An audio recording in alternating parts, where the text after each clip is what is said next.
say like. No, a it's neighbor. so good. That's great about the And truck. then- Took my wife's truck. They're not, they're their own entity. Same percentages we did from. It's like you. You know, drive the car slow in the morning, I I'm know. not doing that. That's right. Your windshield. Okay, we're back. I mean, Okay. it's not even 50 now, but it was. Okay. Well, it wasn't. Welcome back to our work meeting. It never was. Bad news. There should be a couple of quick items. Mediation. We're gonna come back, we're gonna do 2.4 annual review and direction of city strategic plan. So when you adopted the strategic plan, I said I would bring it back. I did notice one thing that I'm just gonna change in the text in there. Doesn't change. In the plan, I said I would bring it back in January. In the staff report, when you adopted it, I said I would bring it the first meeting in February.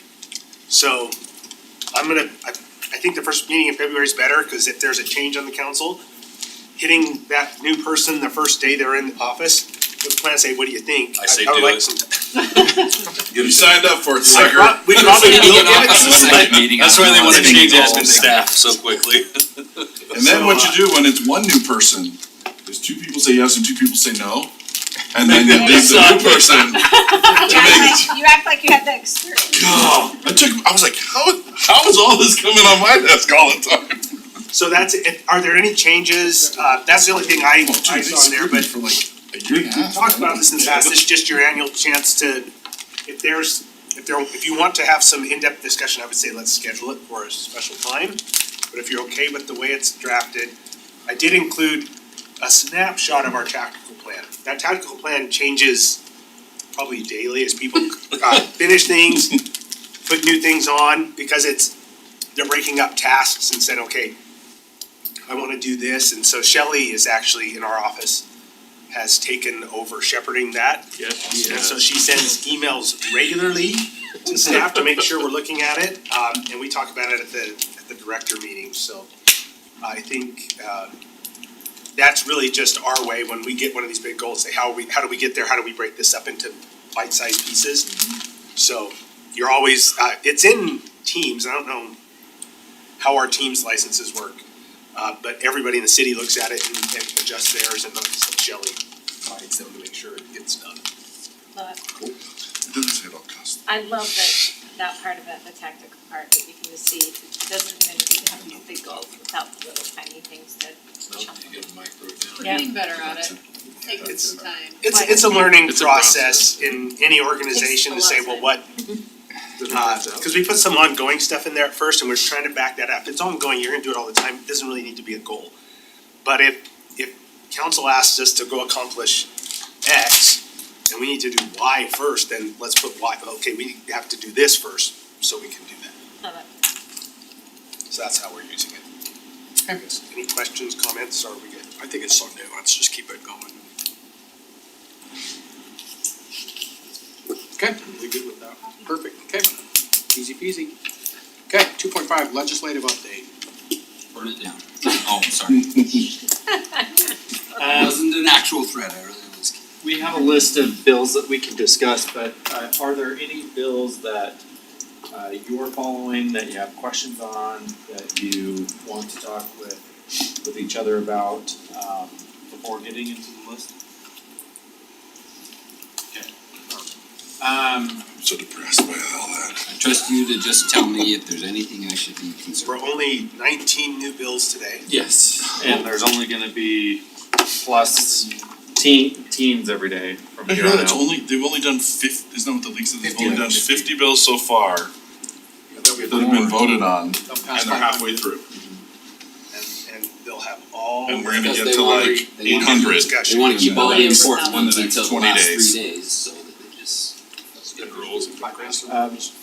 One bill, SB 154, and its companion bill, SJR, the joint resolution, Senate Joint Resolution 4. This is titled Legislative Audit Amendments by Representative Senator Brammer. I'll just read the bill. It says, if requested by the Legislative Auditor General, a lawyer shall provide information, materials, or resources relating to the representation of an entity. In other words, anytime the Legislative Auditor General asks for something, regardless of what it's classified as, including attorney-client communication and privilege, the lawyer, me, now has a duty to them to provide that information. It seems like there is support from several of the senators because there was a problem with the AG's office. I don't know if you saw the news articles about this, the AG's office, the legislator asked for an audit of the AG's office when the whole Underground Railroad thing was going on. And the AG's office would not give certain information up, citing to attorney-client communication. I don't know if you read the actual audit, it was interesting.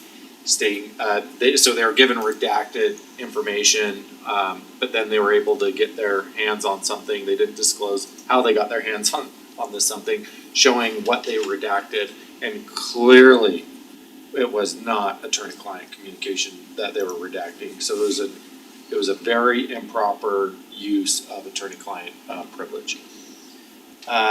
This may come up because this may be a big bill because the legislature wants the ability to audit everything that they send the auditor to. There's I have ethical issues with it, I've told Brammer that, because my client is the city, it's not the auditor. And I don't even hold the privilege, you all hold the privilege. So I don't know how I can give that up.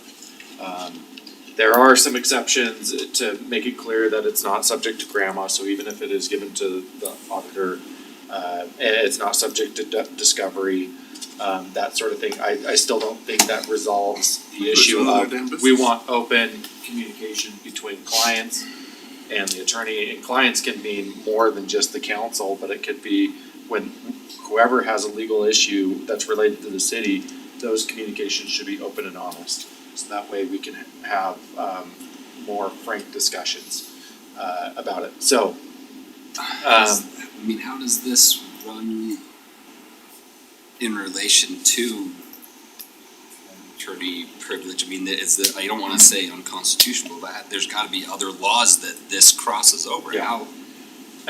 Brammer, so I'm on the Utah State Bar has a committee called the Government Relations Committee, and each section of the bar, so there's like the family law section, there's the litigation section, so I'm on the government administrative law section.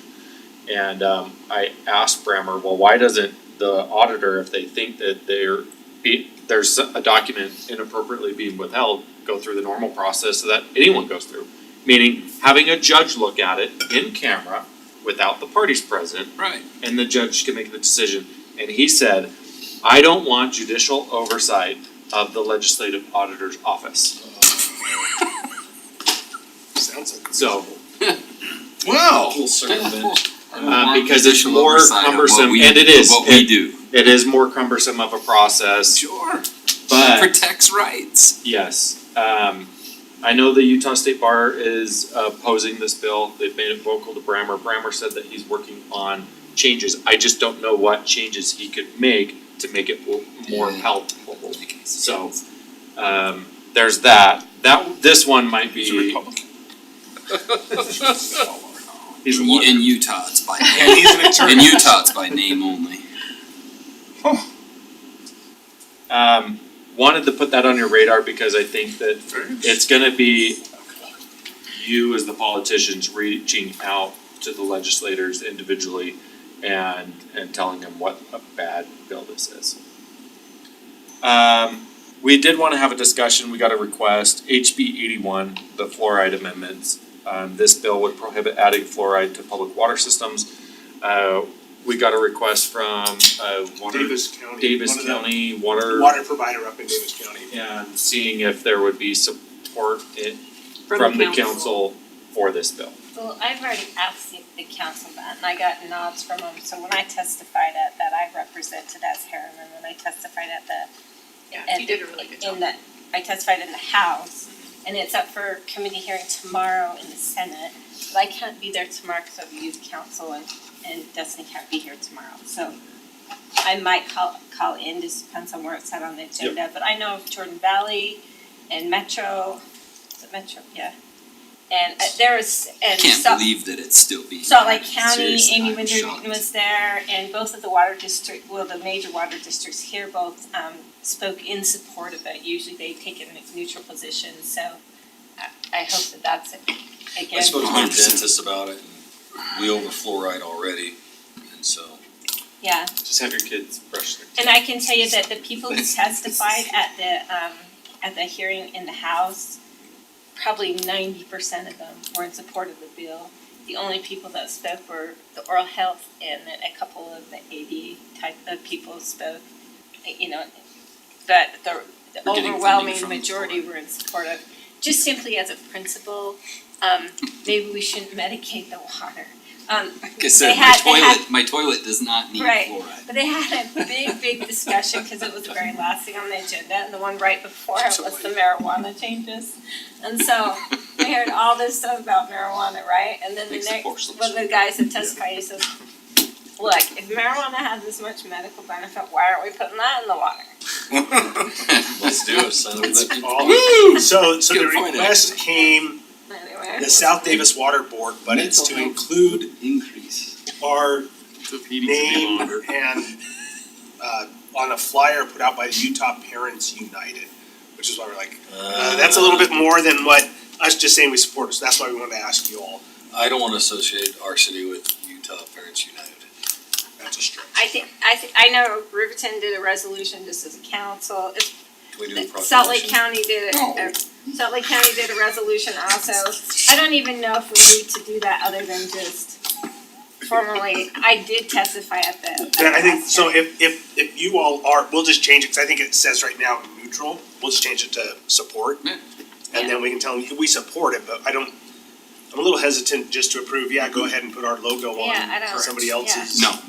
I agree 100%. I think that, If it was the city doing it, or the water district doing it, or something, that's a public entity, I would be yeah, or more if the county appropriate for said, that. would you join us with us or Yeah. something? Utah Parents United. No. They did, they actually gave a good testimony at the hearing of Utah Parents United, but I think it was Corinne, It was Corinne. Yeah, it was Corinne. Gotcha. But anyway, I'd really like to understand though, from a It sounds like a tax. chemical standpoint, why we're opposed to fluoride, but we're okay with chlorine. it's the difference in, do you want typhoid, do you want giardia, do you want those types of things in your water? Or it's, you The can. health benefits are far greater with chlorine, And different. way different, yeah. And Yeah, you're preventing. Put Those enough diseases. fluorine in there, it's gonna be just fine. Well, the problem is it's Brominate it, used you know, to we got all make it- kinds of stuff you it's can used do, to right? make But it safe, it's not used to make it medicated. Right. That's the difference. Chlorine is essential, like, I mean, you wouldn't have to, but you could get typhoid from your water. And, well, there's, I mean, yeah, chlorine is to make sure the water is drinkable and potable when it gets to you. Exactly. And, fluoride is actually a medication we're trying to administer to people. Exactly, and we're not saying you have to take Also- fluoride out of the water, we're just saying don't add Mandate. additional fluoride to the water. Okay, next. Building is following a number of bills, they sent over a bunch of bills that they're supporting, I don't really need to go over those. One of them that they sent over that's concerning is HB 433, titled Agritourism Building Amendments. This would allow exemptions to the state building code if a structure is for agritourism. They have a definition of it, but For my marijuana farm. anything that's exempt from the state building code is, I think, concerning. So just wanted you to be aware that this is maybe boiling in the back. I don't know what the premise of the whole bill is, but Somebody's got a project. yeah, someone's trying to do something and not get a building permit. So I guess I'd ask for further clarification, cause I have a lot of ag friends that this is the only way they can keep the farm running is agritourism, right? So they're doing like and this, so they're the saying- school trips are coming to Yeah, their exactly, farm. and sometimes they're prohibited from doing that, so maybe that's what this bill is for, is might be to allow them curious. to continue to do those, or else they lose their farm. So this is a This is about building the code building piece, code. so I'm wondering if it has That is more to FRS. do with somebody trying to reuse an old building and most of these bills come about because of one incident that is super unique and Yeah. and They at donated times to frankly, somebody's when they campaign, when and they're they making pointed it out, about there was one on regulating open houses or something. There's only like one city in the whole state that does it, and that's why we're getting a bill that says you can't regulate them. And Cause they didn't wanna create. Well, that's what, Yeah. I mean, if you look So- at it, it's like you come and there's maybe an old historical barn that they're using, but it doesn't But it's in the meet, meat code. but it doesn't meet the new codes, they're saying, I think Catherine's concern is that in one spot of the new code, it exempts them and then later on it puts it back in, so it's poorly written, it needs some. Yeah, but this is about construction. Yeah, but they could be Right, not- remodeling or But it's refixing. not, or- it's about if you operating a business and they're wanting you to bring it up to current code. so And if it's an old historical barn that you're using, then it's like, I don't know for that sure feels if like a that's building legal. official issue because there's a section in the ICC codes that deals specifically with historic buildings where you do not have to bring them to this code. There's certain other You just codes. have to be But safe. but the thing is But it where depends do on they the building classify official. historic, like historic Harriman? Older than 50 years and Or does of that some be sort of identified as significant historic? thing. So if it was a barn on property that's older and it's been there on a century farm, that's gonna be historic. Yeah, I don't know, I haven't read the whole thing, but I'm just looking at, but my guess is that's part of it, because there has been some issues with it not in Harriman, but in smaller towns around it, that's how they're trying to preserve their farms, house is- agritourism, and then My house is they're closed. not allowed to because they have to bring certain structures up to a code that they simply can't afford to do. Well, my home is apparently a historic home, so I think it should be exempt from the state. Does it have significance?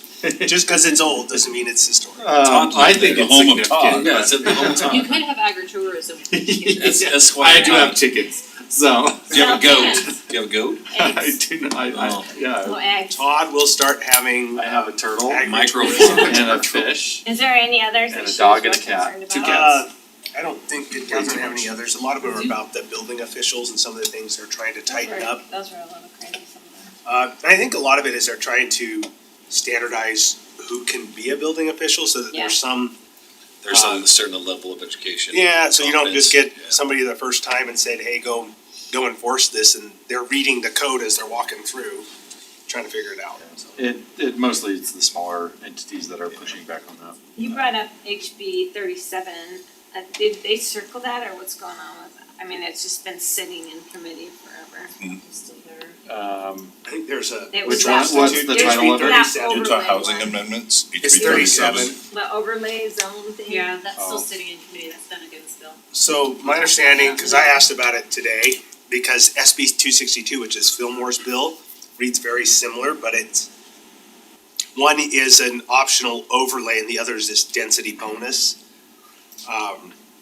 And Cam explained that Fillmore had already started his bill, Senator Fillmore, and so he's just gonna hold it, waiting for 37 to come through, and it sounds like maybe they're working on some language corrections in 37 that they want to finalize before it moves out of committee.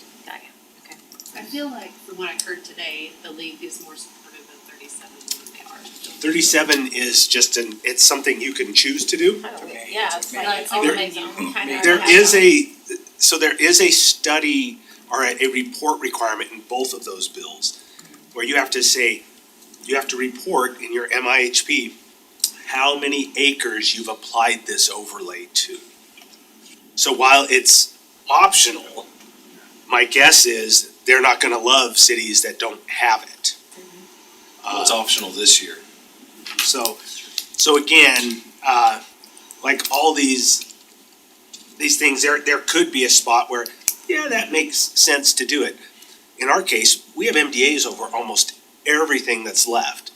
And so applying this is going to be on a 2-acre site or a 5-acre site. We're not doing hundreds of acres. Yeah. Just because there's really not left. I mean, outside of Butterfields and the Danzies properties aren't like big chunks just sitting out there unencumbered with an MDA. The next bill is HB 355, critical infrastructure material amendments. This is Snyder's bill. This would essentially allow mining activities to occur on property owned by a mining company that doesn't necessarily have the zoning for it. So this is very similar to Snyder's bill last year. Which one is this? 355. But the premise of it is that Snyder's statements of why he wants this is that we need the materials in these mountainsides for infrastructure. We need it for roads, and if we can't do it where it's currently located, which is near density, like the point of the mountain, or like, I like to say, the nub of the mountain, because they've taken so much of it. But, The point in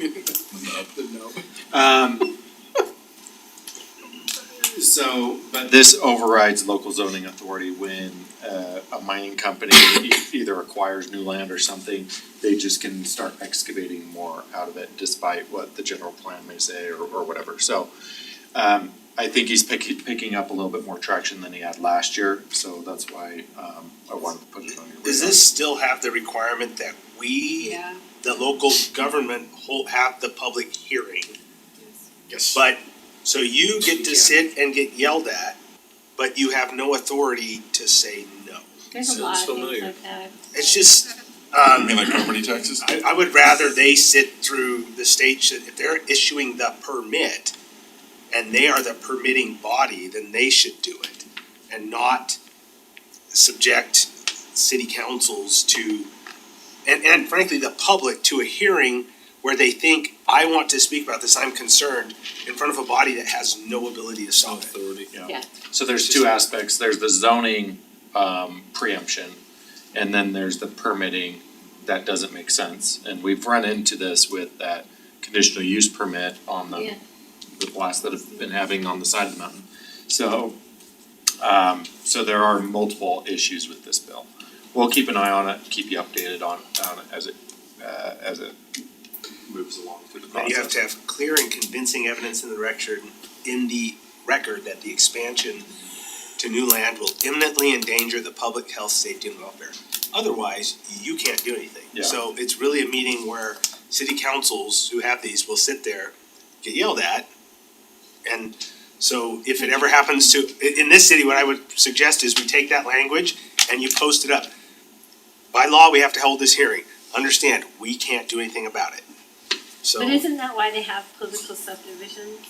Because it seems like they have you here so that they can make the rules there and nobody yells at them there, they come here to yell at you. Yeah, pretty much. Seems like a lot of the legislation I see every year, it's like, this is just so we get yelled at and you don't, and you make all the rules. The last bill on the five that we wanted to bring up this week is HB 368. This is the local land use amendments by White and Fillmore. This is the big land use bill. I know there's multiple people here in the city that have gone through the bill. Can you read that for us? Yeah, I'm gonna read all 7,223 lines. That's when I It's been asked substituted, so. when I asked Jared Tingy what we should be talking about, he said this bill, and he wants us to read all 7,223 lines.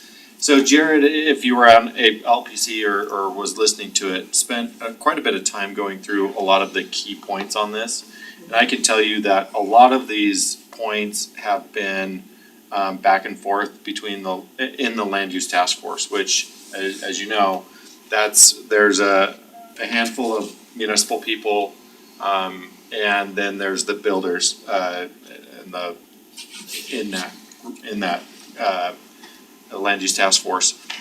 There was a lot of back and forth, and there were some items that we could not agree to, but there were some items that's like, yeah, that makes sense. For example, the bonding issue, and how the bonds should be released. The developers want some consistency between municipality and municipality because some are doing it strangely. So those were items that, yeah, let's look at the language. We circulated it on the municipal side, sent it back to the builder side, and came up with, and Chase was in that meeting. So I don't trust anything that he writes down, so I double checked his. But a lot of this has had a lot of eyes on it, and I think Jared's done a good job at trying to thread that needle. There's things that we don't 100% love, but like Jared said at LPC, if they get this brought in just a normal bill, it's gonna get passed. So let's try to make it as digestible as we can, so that way we're not stuck with an even worse language further on. So if there's any specific concerns about the bill, I guess we can talk, but if there's particular language you're concerned about, I know Lisa Watts Baskin, so she's a council member from our North Salt Lake, as well as an attorney for Smith Harvickson. She's all over. It gave a statement during LPC, she was very critical of the, just why are we doing this? Why are we even negotiating? We're just giving things away. And she has some points, things that we've talked about. Valid points. But like Jared responded, he's like, do you want this language or something worse? And There's just. Man, it's almost like the league has no ability to stand up for anything at any time, for any reason, and no leverage or power in any bill. It's my overall frustration with It's the just- league is that's their answer to everything is, well, yep, it's a crap sandwich and let's put some more seasoning on it because we're gonna be forced to eat it, but I don't believe that that's the case with every single bill like No. this, right? That there has to, we've had this conversation a million times, there has to be a line that's drawn where you say, look, we have to put our full might behind fighting this, but on the other side, you can't do that every time, Yeah. right? Right. Or then you're just ignored. Yeah. So it's which ones, right, do you engage on and which ones do you draw? yeah, and I think Cam and But the league seems to always want to eat the sandwich. Yeah, they try to be strategic about which bills to push back a lot on. And it seems like there's just one or two bills each year that they put their full weight and power behind. And that's when they send out those action alerts. It seems like, But they're maybe that could be used, Because we- utilized more often. I think HB 88, Ward's Yeah. two bills. Yes. 88 and 90. They really rallied around that and killed those in committee. Those were mandatory 6 units per acre, Bad bills. or 8 units per acre. I was just like, you can do whatever you want, the cities have no control. So that was, I think you're looking at it, that's a terrible bill, we don't want that. There are so many of these bills, I wouldn't be surprised if that's the idea is, we'll just throw so many terrible bills at them that some of these others will sneak through and we'll be okay with them just because we fought off all these other terrible ones and everybody's just tired. At least philosophically, it's the same thing we talked about with Cam when he came in, right? Is this idea of playing offense or playing defense? And I'm not sure why the league hasn't gone to the legislators and said, hey, just so you know, any of your bills that go past these lines, we are going to oppose it with everything that we have. And if you write 400 of them, we're gonna light you up 400 times, right? Like, between all of the cities and all of the towns and all of the elected officials and all of the constituents we represent, we would light those guys up when they try and do that. And it would remind them who holds the power in this state are the people. Yeah, exactly. And this idea that we just have to, oh, we can't expend the political capital on that stuff is such a weak-minded position. I agree. Craig Smith made a good comment, I think, a couple LPCs ago, because he was frustrated with some of the language in the bills, and why are we just keep driving away from, our job is to make sure things are built safe and things like that, and we just keep worrying about, oh, well, we wanna allow you to do this, and we wanna allow you to do this, and we gotta, back off on some of these requirements, and then we have houses falling off sides of mountains truly happen, right? So it's just the wrong approach because we're just trying to be soft in our approach to saying no. And I understand it's because it's like, well, if we say no, we're gonna spend all of our political capital and they're just gonna do what they want. And that's their feeling, but at least you took a stand on something. This is such a large bill I think there are things in there that cities are like, yeah, that'd be fine, that actually cleans stuff up, and then there are other things that, Don't. they don't, like here's like, oh, if you annex, it doesn't, or if it leaves, doesn't hurt your bonds. Okay, that's something we would all want, right? If somebody de-annexed, you want them to still pay their share of bonds. But this is a long bill. It's a problem with It's- 7,000 line bills. It's a huge bill. And so I appreciate the lady she was talking about, if we give this up, that's something we already have, why are we giving it up? My guess is there's a lot in here. I don't know that, I haven't seen a good summary of this bill because it's 7,000 lines long. Everybody, you start going through it and your eyes start crossing, and you're like, this is terrible. But your eyes cross, and so every person up there who's voting for it's eyes have crossed, and so you get policy. Well, you gotta pass and it you to don't- know what's in it. Yeah, exactly, and it's We crazy heard that that we're allowing healthcare that. bill. It's just, Yeah. it's just poor policy that we allow that to continue. So this one also includes, like if they turn in identical plans, we'll process them a It's like a certain way. 3-day or 4-day And turnaround. they changed it to, it was 2 days, now it's 5 days. The reality is Harriman has done this all along. If somebody brings in an identical plan, we already do it. So some of these, they're like, what do you think about that? We already do it. I mean, it makes no sense to me to look at every one. If Ivory's built that same home 10 times, that should be a pretty quick review. Right. So I see where you're coming from. I think this bill has like Easter eggs in it, and it's like, oh, that would be good. And then you get later and you're like, oh, that's really stupid. I would encourage you to. It's a lot. I wish there was a better summary. I can't give you one other than I go through it and I'm like, oh, that's not bad. And then I have to go back later. Where did I see that? I've done the same know? thing, and then somebody which you have to bill? read 12 times on a Well, section. and a lot of them are the same. There's some similar language in there, and so it's like, okay, we're gonna pass this and this. So 37 is one that I think the group has been working on for a long time. These are things that actually wouldn't be. They're not terrible, right? They're not mandates. They just give you some tools if you want to use them.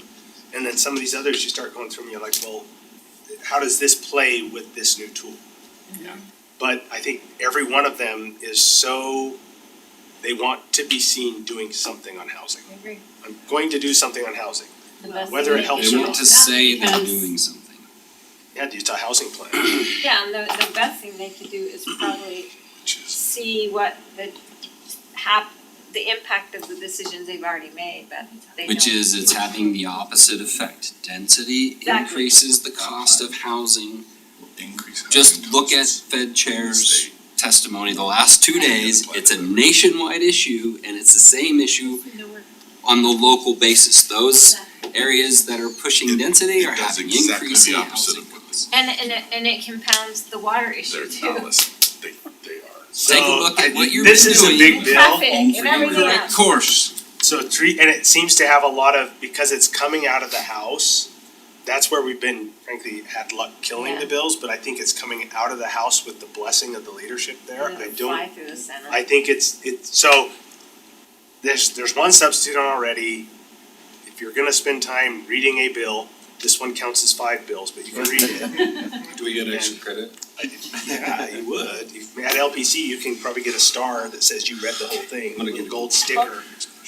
I can tell you one concern I do have with the bill, and it's been a concern of mine for the last couple of years, is landscaping. They have a landscaping component in here, and they want to, remove the ability to require a landscaping plan. Which, we had this issue come up, we can't now require private landscaping in front yards, before issuing a C of O. So their argument is, well, why require a landscaping plan if you can't even require the landscaping before C of O? I get it, but This is the my- path. Last time, well, you can deal with it. You can oh, look, you can't do it, so we'll just keep going. so my comment to Chris Granvroulis, in the land use task force was, well, if someone installs landscaping before a C of O, one, they should submit a landscaping plan before, and two, if they don't, then there should be some penalties like withholding the C of O. That's not what the language No. reads. They just blatantly say, you can require a plan before, it being installed, but there's no, you can't, it specifically says you can't withhold a building permit or a certificate of occupancy. So there's no teeth other than now we go through code enforcement. And now how do we go through code enforcement against a builder that no longer owns the lot? Yeah, again, it's just making a rule here and having all the problems with it associated here, and they never have to deal with the ramifications of their decisions, the consequences of their decisions. That deregulation is also going to increase non-compliance with our water waste landscape standards. 100%, yeah.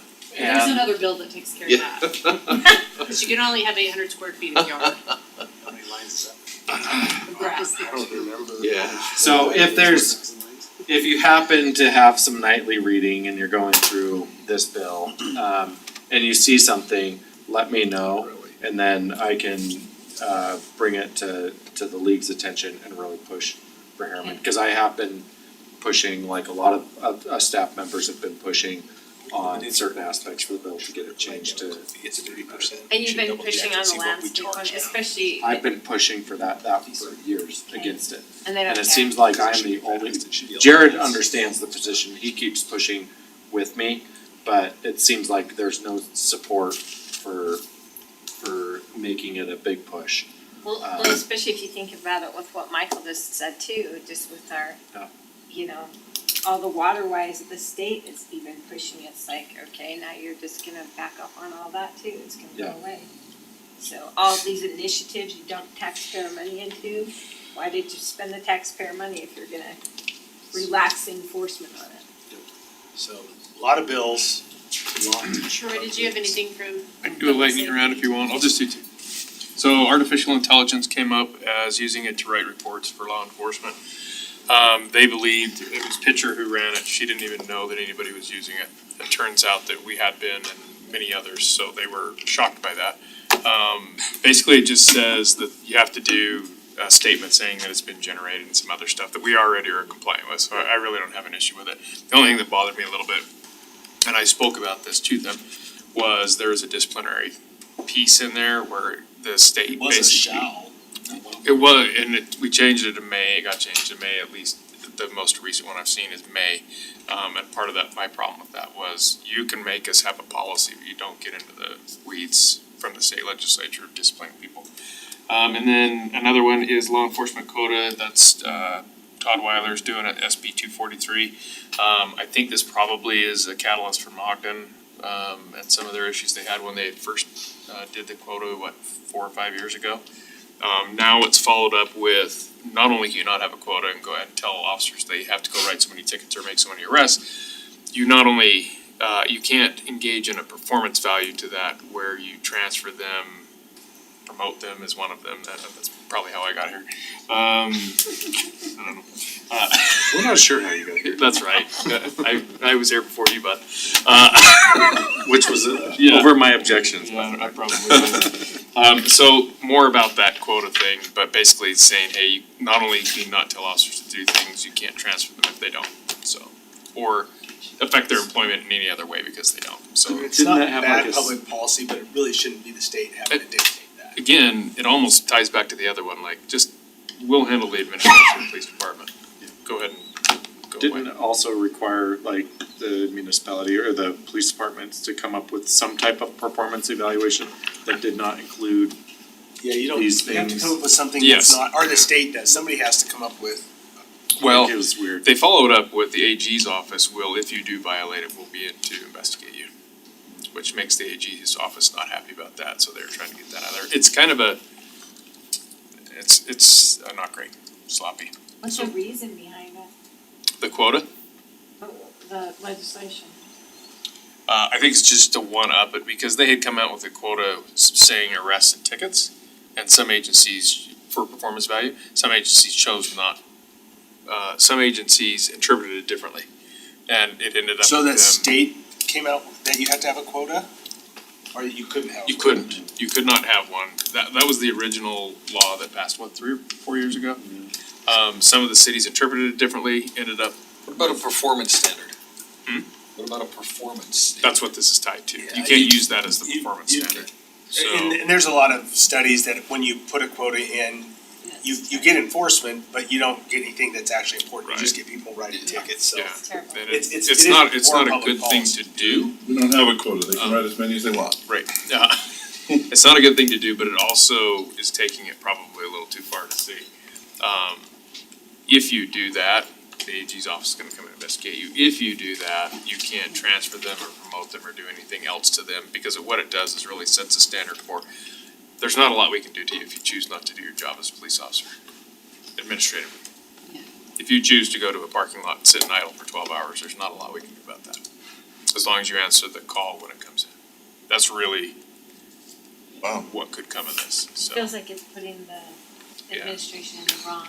Right, and there's a good balance there, right? I don't believe in quotas and you shouldn't have them, and they really are counterproductive in law enforcement. But there's proactive. But at the same time, we've got to be able to say, hey, I need you to do so many contacts, and that is one thing, by the way, they added in, which is a contact now. They don't So- want you to do you can't have a quota on contacts even. Which is if really there's hard for no the highway enforcement. patrol, cause they live off of that. So even, and we're lucky and very fortunate in that our police officers, this is your job and they go out and do it. I don't have a lot of that issue. So I'm gonna find that interesting, cause they're pushing hard to deal with homelessness and contacts. Without Or arresting 100% is of the going to be homeless. your primary Right. tool to try and make a change there. And this- You're not arresting, you're just talking to them. If you say you can't put a quota, then they're talking out of both sides of their mouth. And this really goes back to what Sherry said, we're doing one thing over here and not knowing what it's doing over here to the other side of it, so. And I do think, although I don't think it's been taken out, but I do think, Todd, they called out contacts, don't they? I can't remember. I read it and I thought it Stop or was, quota, transferring, promoting, disciplining, or taking an action against police officer for any reasons related to an arrest, citation, stop, or other quota. but so- that could be a stop, could be interpreted as a As a contact. contact. They had called out contact at one point of it, but again, these things start winding around so quick with substitutes and things, so we'll keep an eye on those. And of course, HB 40 is the school safety amendment that we're working through with Wilcox. And it's all got good changes in it, so Oh, good. good stuff. Good stuff coming out. So I threw 368 into AI and sent over a synopsis Nice. from Gemini. Oh, It's only like 3 paragraphs, 4 paragraphs.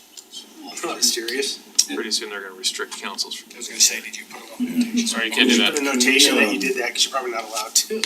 Queen and Reeves have an update on the school safety stuff about the guardians or whatever's going on with that, and where we stand. Oh, yeah, in the Yeah. future, yeah. For sure. Cause after seeing the That's news it, article yeah. on the teachers taking 2 hours of shooting class, I'm a little concerned. Well, and we, or you wanted me to stay for close tonight, Nathan? I think you're, Unless you need to. unless you wanna talk briefly about that other thing. Yeah, Oh. like 2 minutes. Yeah, okay, let's do that. You don't We need wanna, to add that you then? don't wanna leave early. Kinda do. Yeah, add We'll do that last. the, You can add the F. security personnel devices and systems, Okay, Did you hear that, Steve?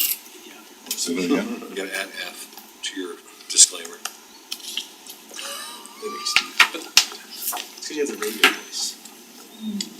And, got it. I make a motion, to temporarily recess city council meeting.